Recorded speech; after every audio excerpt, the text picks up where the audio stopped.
अस्सलाम वालेकुम everyone, welcome back to another video. और मेरे चैनल पे भी आप सबको वेलकम बैक। आज के वीडियो में हम जो टॉपिक पढ़ने जा रहे हैं दैट इज़ बाइलिंगुअलिज्म। बाइलिंगुअलिज्म तो हमारा मेन टॉपिक आ गया, मेन एरिया ऑफ स्टडी आ गया, ठीक है, लिंग्विस्टिक्स के अंदर बाइलिंगुअलिज्म। और बाइलिंगुअलिज्म की जो बुक हम फॉलो करेंगे या जिस बुक से हम पढ़ेंगे उस बुक का नाम है multiple voices and introduction to bilingualism. और इस बुक का जो इंट्रोडक्शन वाला चैप्टर है, चैप्टर 1, उसको जो है ना हम आज की वीडियो में पढ़ेंगे। इस बुक के चैप्टर 1 को, where there is the introduction of bilingualism, introduction to bilingualism.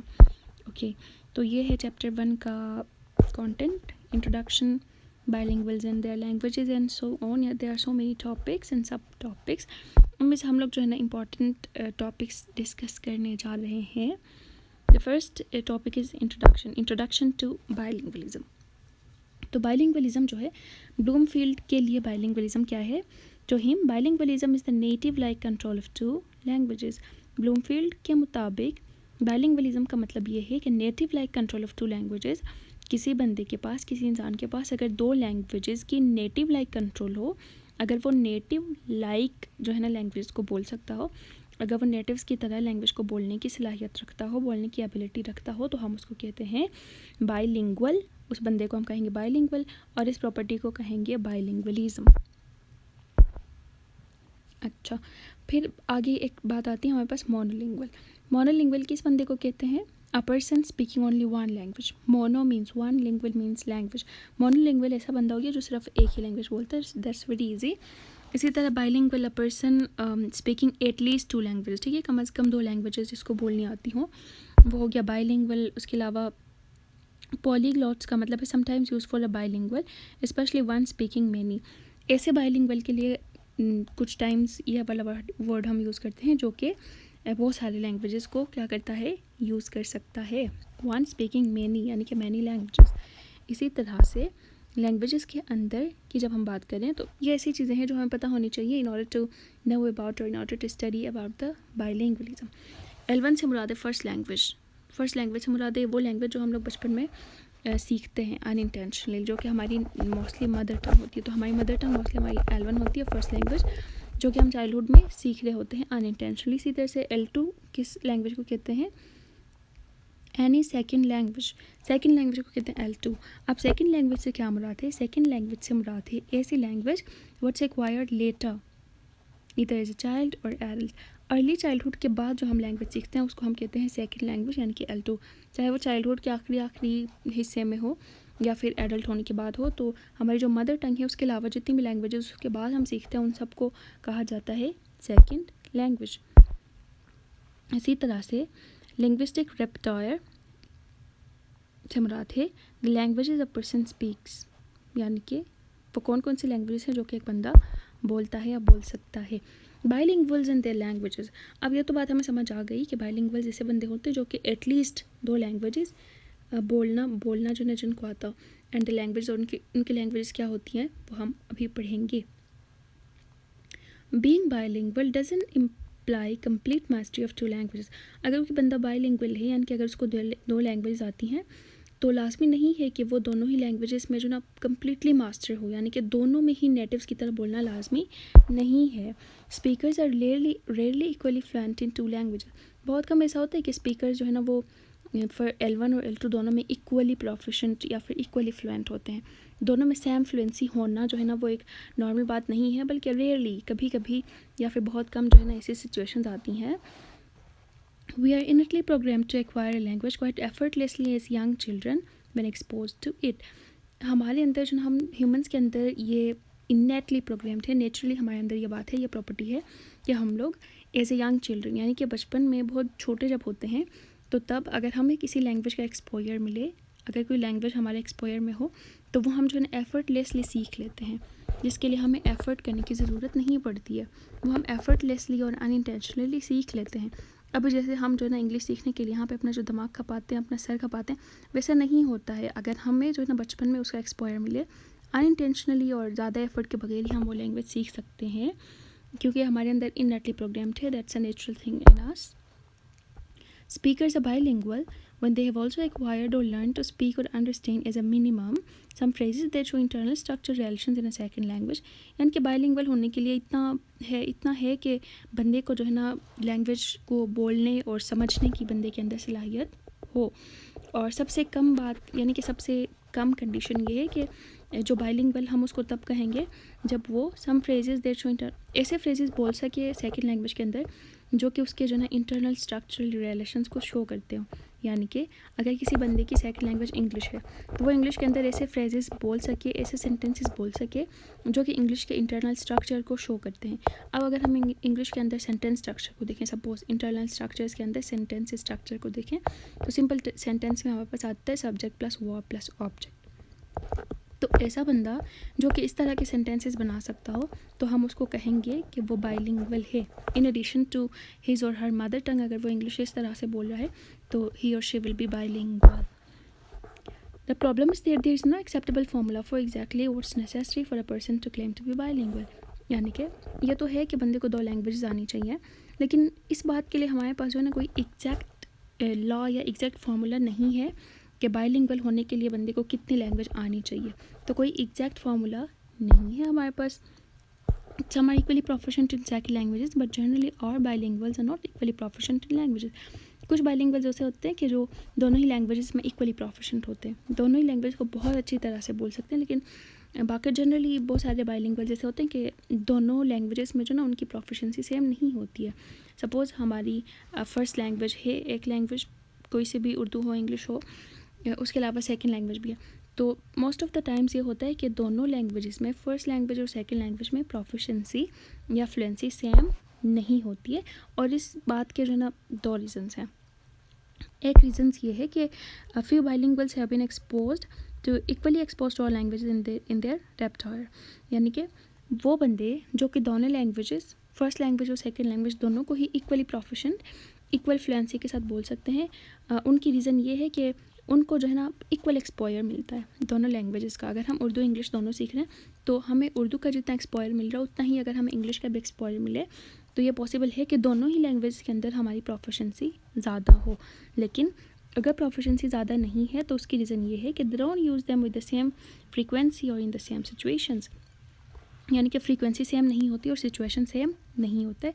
Suppose हम पाकिस्तान में रह रहे हैं, सपोज़ नहीं बल्कि सच में, लेकिन फिर भी एग्जांपल है कि हम पाकिस्तान में रह रहे हैं, हमारी लैंग्वेज है उर्दू जनरली, लेकिन हमारी जो फॉरेन लैंग्वेज है या फिर जनरली जिन लोगों की सेकंड लैंग्वेज है वो है इंग्लिश. अब हमें उर्दू का एक्सपोयर ज़्यादा मिल रहा है, हम बाज़ार जाएँ उर्दू बोली जाती है, हम कहीं और जाएँ उर्दू बोली जाती है, लेकिन इंग्लिश का एक्सपोयर हमें उतना नहीं मिलता है. मुश्किल से किसी क्लासरूम में हमें इंग्लिश वाला इन्वायरमेंट मिलता है, किसी ऑफिस में इंग्लिश वाला इन्वायरमेंट मिलता है. तो उर्दू का इन्वायरमेंट, उर्दू का एक्सपोयर हमें इंग्लिश के मुताबिक इंग्लिश की निस्बत ज़्यादा मिलता है. तो डेफिनेटली उर्दू की प्रोफिशेंसी इंग्लिश की निस्बत ज़्यादा होगी. तो जितना एक्सपोयर मिलेगा उतनी ही प्रोफिशेंसी आएगी. और अगर हमें दोनों लैंग्वेजेस में इक्वल एक्सपोयर नहीं मिलेगा तो प्रोफिशेंसी भी इक्वल नहीं होगी. That's a simple thing. I hope आप लोगों को समझ आ गई होगी.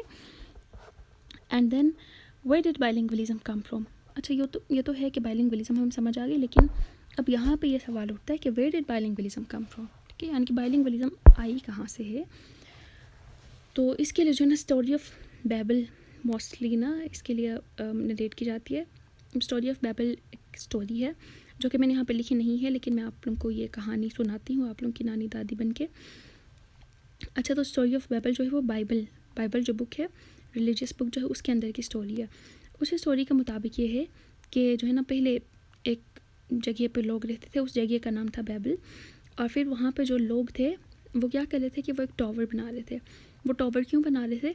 ताकि वो जो है ना टू रीच गॉड, यानी कि खुदा तक वो रीच कर सकें. तो वो लंबा टावर बना रहे थे.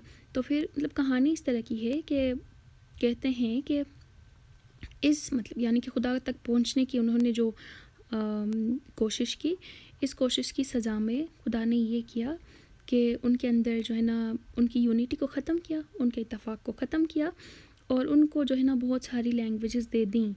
तो जब उनके पास बहुत सारी लैंग्वेज आ गई तो वो एक दूसरे के साथ कम्युनिकेट नहीं कर पाए, और कम्युनिकेट नहीं करने की वजह से जो ना वो टावर को आगे कंस्ट्रक्ट नहीं कर पाए. ये थी स्टोरी ऑफ बैबल. अब इस स्टोरी के अंदर जो है हमें ये बात देखने को मिलती है कि बाइलिंगुअलिज्म जो है वो जो है ना एज अ पनिशमेंट, सज़ा के तौर पे आई है इंसानों के अंदर। लेकिन ये अलग बात है कि ये स्टोरी सही है या नहीं है, लेकिन ये हिस्ट्री के अंदर जो है ना नरेटेड स्टोरी है, तो हमें इस बारे में पता होना चाहिए। फिर जो है ना at least 2000 different languages, may be many more. अब दुनिया के अंदर जो है ना 2000 डिफरेंट लैंग्वेजेस हैं या इससे ज़्यादा भी हो सकती हैं, लेकिन ये लाजमी नहीं है कि स्टोरी ऑफ बेबल से पहले इंसानों में एक ही लैंग्वेज हो। ये पॉसिबल नहीं है, क्योंकि दुनिया में जो है ना एक टाइम पे बहुत सारी लैंग्वेजेस होती हैं, और मतलब ऐसा टाइम गुजरा है कि दुनिया में एक टाइम पे बहुत सारी लैंग्वेजेस हों। और contact between persons who don't share L1। अब बाइलिंगुअलिज्म कैसे आती है? By the contact between persons who don't share L1। दो ऐसे बंदे जिनकी मदर टंग, जिनकी L1 सेम नहीं है, तो उनके दरमियान जब कॉन्टैक्ट होगा तो उन दोनों में से किसी न किसी को तो दूसरे की लैंग्वेज सीखनी पड़ेगी। एक उर्दू वाला बंदा है, एक इंग्लिश वाला बंदा है, वो दोनों मिल रहे हैं, दोनों की लैंग्वेज सेम नहीं है, तो वो दोनों कम्युनिकेट करने के लिए, उन दोनों की कम्युनिकेशन के लिए या तो उर्दू वाले को इंग्लिश सीखनी पड़ेगी या इंग्लिश वाले को उर्दू सीखनी पड़ेगी। तो इस तरह से ना, इस तरह के कॉन्टेक्ट्स की वजह से बाइलिंगुअलिज्म आ गई है।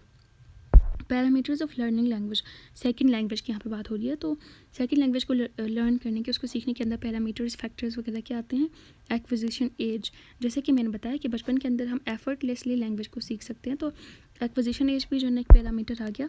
And then frequency of use, ये भी मैंने पहले आप लोगों को बता दिया कि जितना हम लैंग्वेज को ज़्यादा यूज़ करेंगे उतना ही हमारे अंदर फ्लुएंसी ज़्यादा आएगी, उतना ही हम लैंग्वेज को ईजिली लर्न कर सकेंगे। अगर हम इंग्लिश के निस्बत उर्दू ज़्यादा यूज़ कर रहे हैं तो उर्दू हम अच्छे से लर्न कर पाएंगे।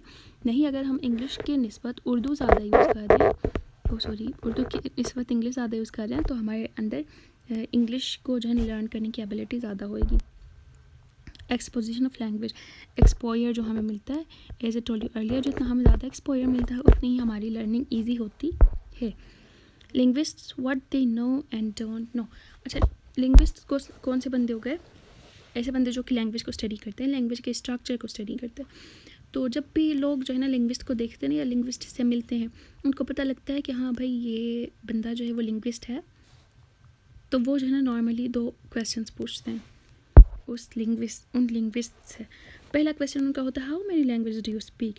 अब जब उनको लगता है ना कि ये बंदा लिंग्विस्ट है, तो एक्सपेक्ट ऐसा कर रहे होंगे कि इसको तो 10, 12, 20 और ज़्यादा इसको जो है ना लैंग्वेजेस बोलनी आती होंगी। लेकिन फिर how many language do you speak, वो ये जो है ना नॉर्मली ज़्यादातर पूछते हैं लिंग्विस्ट से लोग। तो ये जो है ना इसका आंसर क्या होता है? डिसअपॉइंटिंग होता है। डिसअपॉइंटिंग क्यों होता है? क्योंकि बहुत सारे लिंग्विस्ट ऐसे होते हैं जो कि सिर्फ एक ही लैंग्वेज बोलते हैं, जो कि बाइलिंगुअल नहीं है, सिर्फ एक ही लैंग्वेज बोल सकते हैं, लेकिन फिर भी वो लिंग्विस्ट्स हैं। क्यों? क्योंकि वो जो है ना ज़्यादा लैंग्वेजेस को समझने के पीछे नहीं जाते नॉर्मली, बल्कि क्या करते हैं, एक ही लैंग्वेज के साथ स्टिक रहते हैं और उसी लैंग्वेज के अंदर के जो ना स्ट्रक्चर को समझने की, उसी लैंग्वेज के अंदर स्ट्रक्चर को पढ़ने की कोशिश करते हैं। तो लिंग्विस्ट जो है ना वो लैंग्वेज के अंदर के स्ट्रक्चर पर ज़्यादा फोकस करते हैं, ना कि नंबर ऑफ़ लैंग्वेजेस पे। फिर दूसरा सवाल लोग पूछते हैं कि हाउ डिड लैंग्वेजेस ओरिजिनेट, यानी कि अच्छा तुम लैंग्वेज को स्टडी करते हो ना, तो तुम्हें पता होगा कि लैंग्वेज कैसे बनी है, ओरिजिनेट कैसे हुई है, शुरू में जो लैंग्वेज कहाँ से आई है। तो sorry, we have a very little evidence about origin of language. हमारे पास लैंग्वेज के ओरिजिन के बारे में बहुत कम एविडेंस है, बहुत कम सबूत हैं, तो हमें एग्जैक्टली नहीं पता कि लैंग्वेज कहाँ से आई है, इसका ओरिजिन कहाँ से हुआ है। We don't know if the human who developed the first language all spoke one language or not, or if languages developed in only one place in or several. हमें ये भी नहीं पता कि जिन लोगों ने लैंग्वेज को प्रोड्यूस किया है उन सब की लैंग्वेज सेम थी या नहीं, ये भी नहीं पता। और ये भी नहीं पता कि वो जो लैंग्वेज प्रोड्यूस हुई थी वो एक ही इलाके में, एक ही जगह पे प्रोड्यूस हुई थी, या फिर डिफरेंट जगहों पे डिफरेंट ज़ुबानें ओरिजिनेट हुई थी, डिफरेंट जगहों पे डिफरेंट ज़ुबानें बनी थी, ये भी हमें नहीं पता। तो एग्जैक्टली जो है ना हमारे पास इस क्वेश्चन का आंसर नहीं है, लेकिन जनरली जो चीज़ मानी जाती है वो है critical features into language families. वो जो लैंग्वेज फैमिलीज़ के ज़रिए इस बात को समझने की कोशिश करते हैं कि लैंग्वेज के अंदर जो फैमिलीज़ होती हैं उन फैमिलीज़ की वजह से जो है ना लैंग्वेज ओरिजिनेट हुआ है, ये सोचा जाता है। अब लैंग्वेज फैमिलीज़ के अंदर यही होता है ना कि एक लैंग्वेज आ गई, उस लैंग्वेज के अंदर से फिर बहुत सारे लैंग्वेजेस बन गए, फिर उन लैंग्वेज उनको हम सिस्टर लैंग्वेज कहते हैं, तो उन फिर सिस्टर लैंग्वेज के अंदर फिर आगे और लैंग्वेज बन गए। तो इसी तरह बनते बनते लैंग्वेज की फैमिलीज़ या लैंग्वेज की काइंड ऑफ ट्रीज़ बनती हैं। तो इस तरह से जो ना कहा जाता है कि लैंग्वेजेस ओरिजिनेट हुई हैं. Even so, these groupings indicate a tremendous potential for the need or desire to learn another language, because most linguists would say that conservatively that there are at least 12 major language families in the world, not languages but groupings of language. फिर जो है ना हमारे पास language families जो हैं उनके अंदर लैंग्वेज की ग्रुपिंग्स जो हैं वो 12 हैं, 12 मेजर लैंग्वेज फैमिलीज़ हैं. फिर 12 उन फैमिलीज़ के अंदर से जो है ना सब फैमिलीज़ निकलती हैं या फिर सब लैंग्वेजेस निकलते हैं. तो फिर जो है ना अगर हम एक सेकंड लैंग्वेज को सीख रहे हैं तो वो सेकंड लैंग्वेज अगर हमारी फ़र्स्ट लैंग्वेज वाली फैमिली से ही बिलोंग करती है तो हमारे लिए वो लैंग्वेज समझना ईजी होगा, क्योंकि वो एक ही फैमिली से बिलोंग करती हैं. तो उन दोनों लैंग्वेजेस का जो है ना स्ट्रक्चर वगैरह काफ़ी सिमिलर होगा. तो अगर हमारी फ़र्स्ट लैंग्वेज और सेकंड लैंग्वेज एक ही फैमिली से बिलोंग करती हैं तो तब हमारी सेकंड लैंग्वेज को लर्न करने में आसानी होती है. और फिर इन सब फैमिलीज़ में से जो सबसे ज़्यादा या बेस्ट स्टडीड फैमिली जो है वो इंडो यूरोपियन फैमिली है, इसको सबसे ज़्यादा स्टडी किया गया है. Why so many languages? अब सवाल आता है कि इतनी सारी लैंग्वेजेस क्यों? Even if two groups of speakers start life as one group speaking more or less the same linguistic variety, if the two groups don't keep up frequent contact and if they now separated groups. अच्छा, इसमें ये बात बताएगी ना कि suppose एक group of speakers हैं, यानी कि बोलने वाले लोग, लैंग्वेज कोई भी लैंग्वेज बोलने वाले लोग हैं, वो एक साथ रह रहे हैं. वहाँ पे एक लैंग्वेज यूज़ हो रही है, लैंग्विस्टिक वैरायटी. हो सकता है वो पूरी सेम हो सकता है उसके अंदर थोड़ी सी डिफरेंसेस हों, लेकिन फिर जब ऐसा हो कि आगे जाके उन स्पीकर्स के आपस में जो ना कांटेक्ट कम हो जाए, या फिर उन स्पीकर्स में से जो ना कुछ स्पीकर्स कहीं और चले जाएं, तो फिर ये होता है कि उनके आपस के कॉन्टेक्ट्स कम हो जाते हैं. और कॉन्टेक्ट कम हो जाने की वजह से जो है ना लैंग्वेज के अंदर, स्पीच के अंदर डिफरेंसेस, उन दोनों के स्पीच के अंदर डिफरेंसेस आती हैं. Difference in the speech of original unified group are bound to arise. यहाँ पे तो अगर उनके दरमियान कॉन्टेक्ट कम हो गया तो लिंग्विस्टिक डिफरेंसेस जो हैं they are bound to arise, मतलब वो तो होनी ही होनी है. लिंग्विस्टिक डिफरेंसेस तो आनी ही आनी है जब उनका कॉन्टेक्ट कम हो जाएगा. तो इट्स एन ऑब्वियस थिंग कि ये एक नेचुरल चीज़ है. तो लैंग्वेज इस तरह से बनती हैं और इसी तरह से जो ना चेंजिंग्स आते आते लैंग्वेजेस के अंदर बहुत सारी लैंग्वेज आती हैं. वाई सो मेनी लैंग्वेजेस का answer, this is how new language varieties arise. इसी तरह से जो लैंग्वेज की वैराइटीज़ अराइज होती हैं. सपोज़ एक जगह पे बोली जाती थी एक लैंग्वेज, वहाँ के कुछ लोगों को जाना पड़ा साथ वाले मुल्क, वो चले गए. तो जो पहले वाले मुल्क में हैं लोग और जो साथ वाले मुल्क चले गए हैं, उन दोनों की लैंग्वेज के अंदर वक्त के साथ साथ डिफरेंसेस आएंगी, डिफरेंसेस बढ़ती भी चली जाएंगी. और इन्हीं डिफरेंसेस की वजह से उसी एक लैंग्वेज के अंदर दो वेराइटीज़ आएंगी. ठीक है, लैंग्वेज पूरी चेंज भी होती है और जनरली नॉर्मली ये होता है कि लैंग्वेज के अंदर ही वेराइटीज़ आती हैं कि उनके अंदर हो सकता है प्रोनाउंसिएशन थोड़ी डिफरेंट हो, मीनिंग्स थोड़ी डिफरेंट हो, वोकैबुलरी थोड़ी डिफरेंट हो, ग्रामर थोड़ी सी चेंज हो जाए. तो इसी तरह से लैंग्वेज की वेराइटीज़ बन जाती हैं. Attitudes about language. अब एटीट्यूड्स अबाउट लैंग्वेज से क्या मुराद है कि लैंग्वेज के बारे में लोग क्या सोचते हैं, उनके आइडियाज़, थॉट्स, फीलिंग्स क्या हैं. तो European nation such as France and Britain in the past limited their teaching of foreign language in the school, believing that this helped eliminate the barriers between territories. Europe और France, Britain के अंदर ना कुछ time पहले ये था कि उन्होंने बाहर की लैंग्वेजेस को लिमिट किया था, कम यूज़ कराया था अपनी स्कूल्स के अंदर, ताकि उनके आपस में, उनके दरमियान, उनके खुद की जो टेरिटरीज़ हैं वहाँ पे जो है ना बैरियर्स कम हो जाएं. ठीक है, तो ये भी लैंग्वेज के लिए एटीट्यूड आ गया कि वो समझते हैं कि बाहर की लैंग्वेज जो है वो उनके आपस के अंदर जो है ना बैरियर्स क्रिएट करती हैं. तो this is also an attitude. Was considered a transitory state in the west के अंदर बाइलिंगुअलिज्म या फिर बाहर की लैंग्वेजेस को लर्न करना जो है इसको एक ट्रांजिटरी स्टेट के तौर पे लिया गया था, जबकि लिया जाता है, जबकि जो है ना was only a fact of everyday life in distant often agrarian places. दूर और एग्रेरियन प्लेसेस जो है वहाँ पे एटीट्यूड जनरली ये होता है कि वहाँ के लोग जो है ना बाइलिंगुअलिज्म और बाहर की लैंग्वेजेस को लर्न करने को अफेक्ट ऑफ एवरीडे लाइफ, यानी कि ज़िंदगी का एक हिस्सा समझते हैं. तो वो जो है ना इसको इतना ट्रांजिटरी या फिर इतना बैरियर के तौर पे नहीं लेते, बल्कि they think that it's affect of everyday life, उनकी ज़िंदगी का एक हिस्सा है and that's normal. Linguistics and bilingualism. People would think linguists would be interested in bilingualism, but it's not so generally.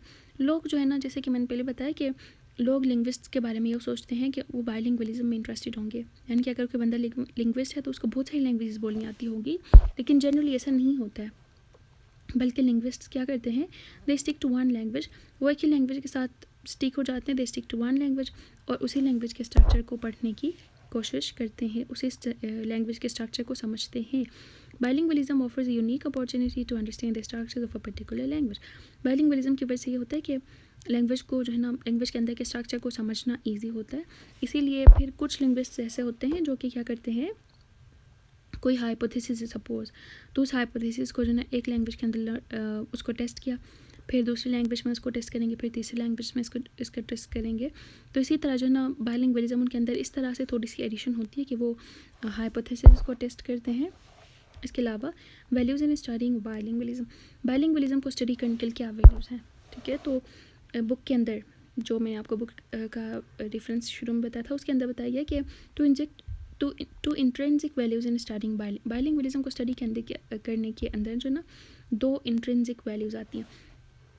अब इंट्रेंसिक एक्सट्रेंसिक से क्या मुराद है, इंट्रेंसिक ऐसी चीज़ें होती हैं जो नेचुरली हैं, ठीक है, जो कि हमारे अंदर ही है नेचुरली, और एक्सट्रेंसिक ऐसी चीज़ें, ऐसे फैक्टर्स आते हैं जो हमारे अंदर बाय बर्थ या नेचुरली नहीं है, बल्कि वो हमें बाहर सोसाइटी से मिलती हैं, ठीक है। सपोज़ एग्जांपल के ज़रिए हम समझने की कोशिश करते हैं कि सेकंड लैंग्वेज को लर्न करने के लिए इंट्रेंसिक मोटिवेशन वो हो गई जो हमारे खुद के अंदर की मोटिवेशन है।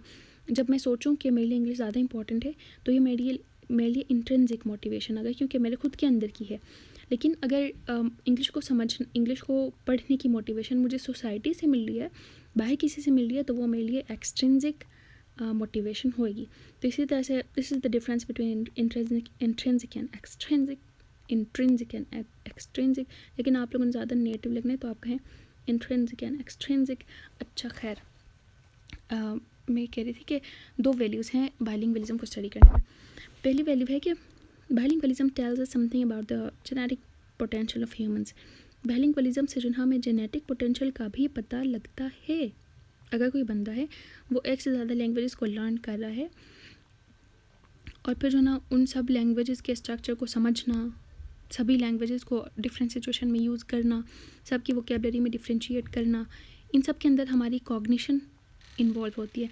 और हमारी कॉग्निशन जो है ना, वो हमारी जेनेटिकली भी उसके अंदर थोड़ा सा होता है फैक्टर, जेनेटिक्स की वजह से भी हमारी कॉग्निशन होती है, और फिर ये कॉग्निशन जाके बायलिंगुअलिज्म के अंदर भी एक फैक्टर के तौर पे काम करती है। तो इस तरह से जो ना ये चीज़ें एक दूसरे के साथ लिंक्ड हैं। The second value, simply living in a community where 2 or more languages are spoken is a part of the human experience. इसी तरह से अगर कोई बंदा ऐसी कम्युनिटी में रह रहा है जहाँ पे वो जो है ना एक से ज़्यादा लैंग्वेज बोली जाती है, ऐसी कम्युनिटी में रह रहा है, तो वो भी जो है ना उसकी लाइफ का एक्सपीरियंस होगा, और वहाँ से भी बायलिंगुअलिज्म आ सकती है। ये भी बायलिंगुअलिज्म को स्टडी करने के लिए एक वैल्यू है। तो ये जो है ना वैल्यूज़ हो गए बायलिंगुअलिज्म को स्टडी करने के। That is all about the chapter 1 of book, जिसका नाम मैंने आप लोग को शुरू में बताया, multiple voices. That's all, thank you. I hope आप लोगों को समझ आ गया होगा, और अगर आ गया है, नहीं भी आया है, तो don't forget to like, share, subscribe and comment. That's all. अल्लाह हाफिज़।